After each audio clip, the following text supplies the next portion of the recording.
Hi everyone! Today we're going to be talking about sex determination using the skeletal system, and we're going to be specifically talking about humans for this. So in the lectures before, when we talked about sexual selection, I obviously introduced some of these topics, and if you're following along in the PowerPoint, you'll see like basically slide 2, the first slide, talks about humans being a sexually dimorphic species. So recall we talked about sexual dimorphism. Sexual dimorphism is when you can tell the difference between a male and a female of the same species based on like size, shape, or color, or all three of them, or two of them, or one of them. A lot of species will have some level of sexual dimorphism. Some don't. There are plenty of species who don't have any dimorphism. We call those monomorphic, where you can't tell the difference between the male and the female unless you like actually look at their genitalia. But plenty of species are dimorphic. There could be some that have a low amount of dimorphism, a medium amount, a high amount. So humans, like let's say we're talking about primates, humans, we fall into like that middle, kind of similar to a chimp. You can absolutely tell the difference between a male and a female human or a male and female chimp, based on some of the features we're going to talk about in this PowerPoint.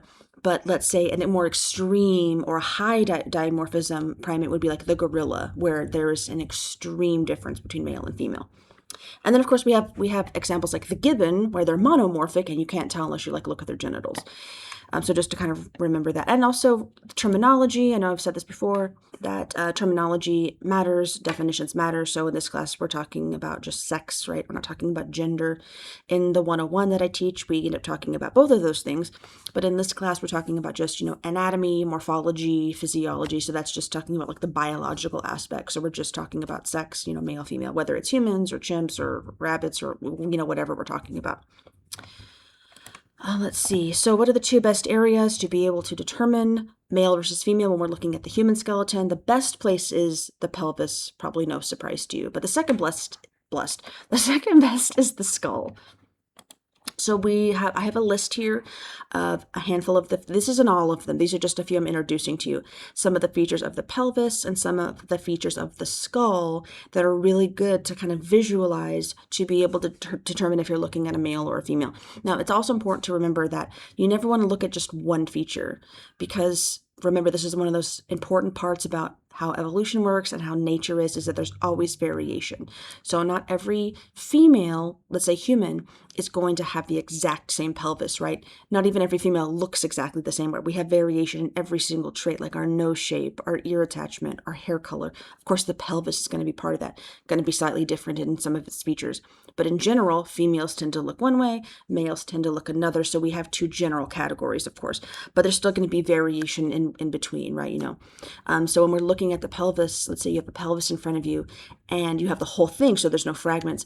You would want, let's say you had a list of 10 items. You should go through all 10 of those items and be able to say, okay, for this feature alone, if I had to choose between male or female, I would say female. Now you might go through, let's say 10 features. You're like, oh, female, female, female, female. And then you get to maybe like, trait number 7, you're like, if I only saw this one in isolation, it might be a little more unclear because, variation happens. And so then you have to rely on the others in that larger group, right? So if you only have a fragment of something, you have to use what you have. But if you have more than, if you have like the whole thing or more than just a small fragment, you want to use as much as you can. And I also want to make it clear, because I've had a student ask me this before, if let's say you're looking at 10 features of the pelvis and 9 of the features are clearly indicating a female, but one's what we call intermediate, like if you just saw that one in isolation, like a certain crevice or hole of the pelvis, you might be like, I'm not really quite sure. Just based on this one alone, I'm not quite sure.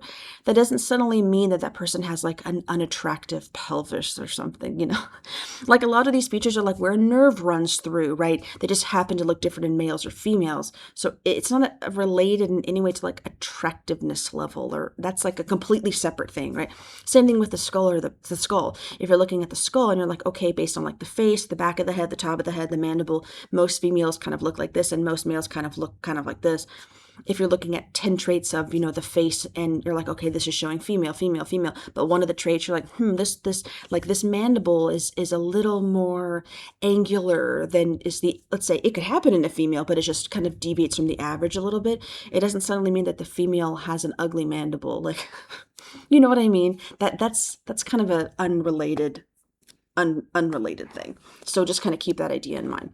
When we say like something is feminine and masculine, this is so important.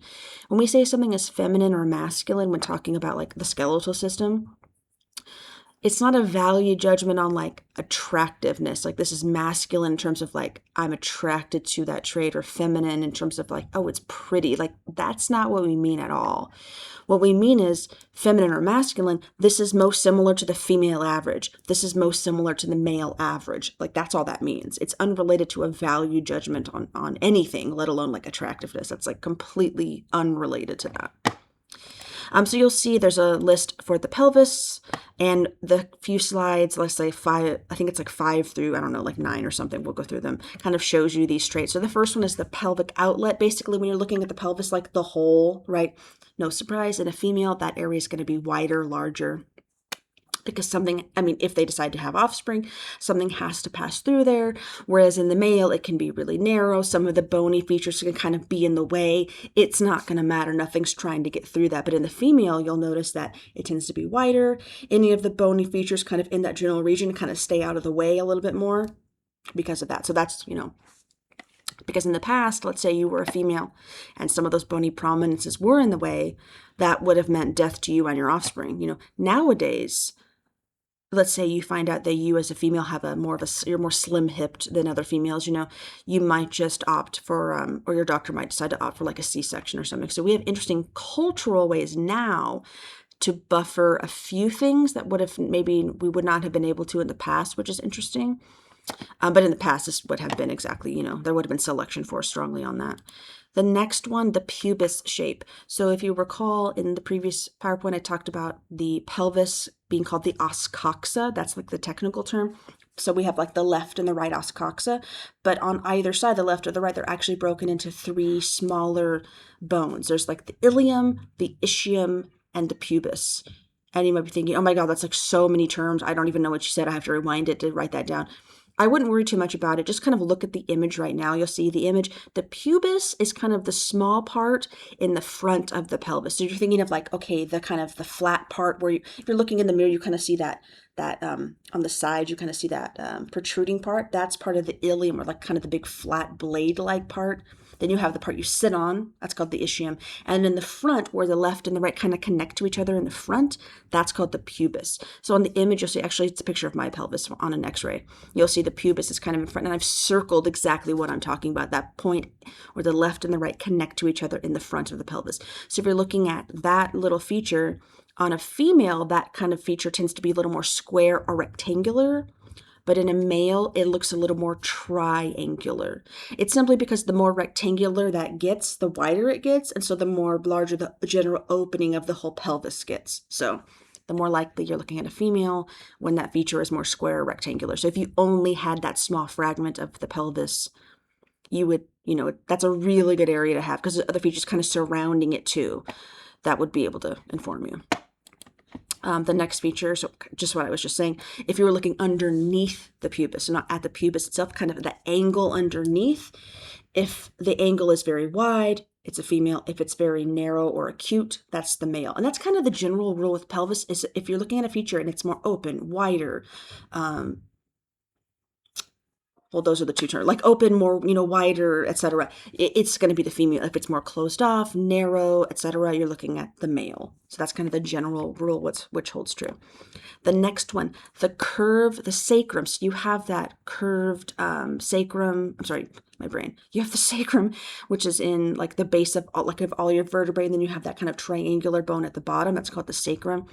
The level of curvedness, this one can be a little tricky, because sometimes you'll see if you're looking at the bone itself in isolation, it can look very curved in a male or a female. But it's oftentimes when you're looking at it, when like the whole thing's put together, like the sacrum and then the 2 pelvis to kind of create that whole pelvic area.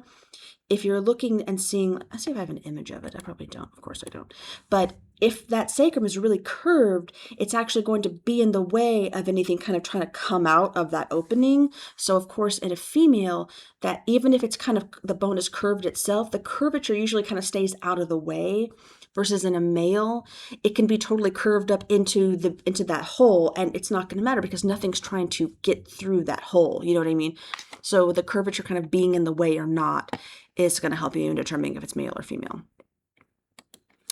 And then we have the greater sciatic notch. So this is, you'll see the image is kind of showing two pelvises from the side.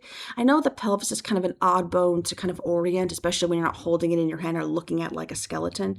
But just, I'm telling you, you're kind of looking at the side view. So you can see there's kind of this weird looking kind of, my brain, I'm forgetting all the words. Now I'm on the spot because I'm recording. I'm like, what's that word I'm trying to think of? Like a depression. There's like kind of a depression right there in the middle of it. That's actually where your femur's connecting for your hip. So you'll see the arrow is pointing like right behind that. And it's this little kind of arched area, open area. You'll see that in the male, it's this nice little arched area like this, right? It's called the greater sciatic notch. You have like some nerves and stuff running right there. But in the female, this thing is quite open, right? Once again, if the feature is very narrow and closed off, more likely the male. If it's very wide and open, it almost doesn't even look like the same feature anymore because the female one is so wide, right? So you got the male on the left, the female on the right in that one. Let's see. Oh, and the next one. So once again, kind of looking at the pubis area, so the area right in the front of the pelvis, you'll see the arrow is pointing to whether that, what we call the ramus, or the kind of skinny part of the bone, is it kind of curving in like this? Is it more concave, or is it kind of curving out? Is it more convex? The more concave, so more open, female, more convex, kind of in the way, male. I know there's a lot of features right here and a lot of terms. You're like, oh, I kind of need to see the pelvis in real life. It's true. Like I said, don't stress too much about this. I might ask 1 or 2 true-false questions about this on the exam. I wouldn't hyper-focus on this part for the exam. So I just want to kind of get some of these terms and stuff in your mind. I would review this a little bit, but I would not stress on this as much for the exam. And then on slide 11, we have some of the features of the skull. And you'll see there's a nice little list on slide 11. Once again, we'll go through these. There's a slide per. So you've got the eye orbit. This one is kind of a more of a subtle one. In some individuals, it can be a little more obvious, but it tends to be a little more subtle. The eye orbit shape, males tend to have more of a square shape to their eye orbits, and females tend to have more of a round shape to their eye orbits. And if you were to actually measure this with like using like a 3D scanner and like, you know, the computers, it's something that we can't really see with our human eye, but it definitely exists. Like statistically, it's accurate. The next one is the actual margin on the eye orbit. So imagine you're looking at a skull, right? And this is just a giant hole, right, where your eye would go. And let's say you're taking your finger, you're kind of running it along the edge of this opening, like with the whole eye orbit, you can like run your finger along the edge. When you're running it on the top of the eye, like you're taking your thumb and you're kind of running it on the top of the eye orbit, like, you know, you just have bone, there's no eyeball there. Just that top part of the bone, you know, in the eye orbit. If it's more sharp, it's more likely that that's a female. If it's more dull and rounded, you're more likely looking at a male. So you could have just a fragment of the skull, and if it's just the right fragment, you could still learn a lot of information. So the sharper that part is, and you can see the arrows kind of pointing to this in the image, the more sharp, female, dull, male. The next feature is what we call the superciliary arches. I kind of feel aptly named because arches kind of makes you think of like your eyebrows, and it's literally like right in that area, right? So like right where I've drawn my eyebrows on today. And most of you have probably noticed this without realizing there was like a name for it, but for males, this part of the forehead and right here, you tend to have more of this protruding feature like right here, but in females, you know, it tends to be pretty, either there's a little tiny bit of a bump or no bump at all. And so you'll see this in the image that's kind of showing you from the side view that in a male it protrudes out.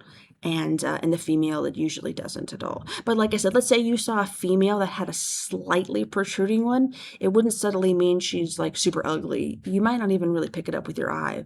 Or if a male had not really a protruding one at all, it wouldn't necessarily mean that that man suddenly looks not like a man. Like that's not how that works at all. So just keep that in mind. Let's see. I think I have a picture kind of demonstrating what I mean in a second. The next one, forehead angle. So just like how flat is your forehead? The flatter your forehead, the more like vertical, more likely a female. The more slanted back, like this, they're more likely a male. So if you just had like that part of the head as a fragment, that might clue you in. But this one, there's a lot of variability. You will often see males that have a slightly more vertical forehead and females that might have a slightly angled forehead. But in general, this rule tends to be true. You'll tend to see females have a very flat forehead and males tend to have a slightly angled back forehead. Next slide, slide 16, you have a feature called the mastoid process. So this is the feature like kind of right behind your ear, and especially if you're a male, you can kind of feel this like right now. It's kind of this little bony prominence kind of right behind your ear. And like I said, if you're a male, you are more likely to feel it because, as you can see in the image, it is a larger, it's protruding either farther down, and it's also wider and larger as a feature. In a female, it tends to only protrude down a little bit. Some females, it doesn't really protrude down at all. It's a very small feature. So this would be another one. It would be it's a really significant one. You have a lot of muscles in your neck that kind of come up and attach to like the back of your head right there. So whenever you have larger muscles, males tend to, especially in the upper body here, neck, chest, head, males' muscles are much larger. The areas where the muscles are attaching on the bone, those prominences, features, will tend to hang down further. They tend to be wider or larger because the muscles that are attaching to them are larger. Very simple. Slide 17, you'll see the shape of the chin in the front. If it kind of comes to a single point, doesn't have to necessarily be a sharp point, but just kind of one single little rounded point, more likely to be a female. If it's kind of more flat in the front, or like a little more squared off in the front, more likely a male. And also the next slide, slide 18, on the mandible is the general angle. So from here to here, is it more of a slanting back? You know, very more slanting back. It's definitely more likely to be a female. If it's more of a like kind of a right angle, more likely to be a male on that one. So like I said before, multiple features of the mandible. Those are just a couple. I didn't even give you all of them. And then another one, slide 19, is called the nuchal region. That's just like the back of the head. So remember that bone, the occipital bone. You have a bunch of muscles in the back of, in your upper part of your back that come up and attach to your neck and like the back of your head. And so in a male, because those muscles tend to be much larger, the areas where they are attaching in the back of the head, those bony prominences or bony regions are much more rough and rugged looking. In the female, they tend, I mean, muscles are still attaching in the female, of course, but those areas tend to be a bit smoother looking. In some extreme cases, kind of showing you in this image, that the body can even create these extra bony overgrowths, because sometimes even looking like a little bony hook in a male, because the muscle is so big, the body creates a little extra bone for it to have something to attach to. It's pretty wild. And then the last slide talks exactly about what I was talking about traits and like attractiveness, how these things are unrelated. When we talk about a trait being feminine or masculine, all we're really meaning is the average female or the average male. It's unrelated to whether the person's attractive or not. In fact, as we kind of, I mean, attractiveness is all like, you know, subjective, and culturally can be different from like population to population, generation to generation. Like it's all, you know, it's all very interesting, of course, but that's not what we're talking about when we're talking about like masculine or feminine traits. We're just talking about like the average male or the average female. And as you can see here, I've given you images of 4 beautiful women, and you can see that the first two, Olivia Wilde and Emily Deschanel, have what we would consider a more like masculine mandible. Their mandible is a little more angular than the average female. That's all that means. It's a little more angular than the average female. But both of those women, you would never consider them unattractive. In fact, they are very well known for their more angular face, which gives them a very unique feature. So they look beautiful and unique. Same thing about Anna Torv and Gal Gadot. They have a slightly more angled forehead, more so than the average female. You might not even have noticed it before, but you can kind of see from these, you know, profile views from the side that their forehead angle tends to be just, even if it's a little more slightly angled back, whereas most females tend to have more of a flat forehead. This is unrelated to their attractiveness level, of course. They're both beautiful, very, very beautiful, like famously beautiful women.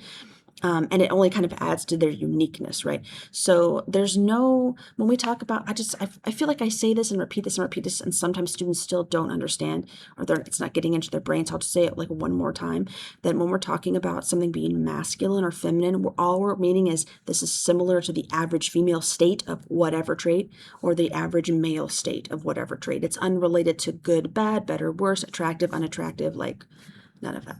Okay, that one, I kind of went a little fast, but you can rewind. Hopefully you got some of these terms.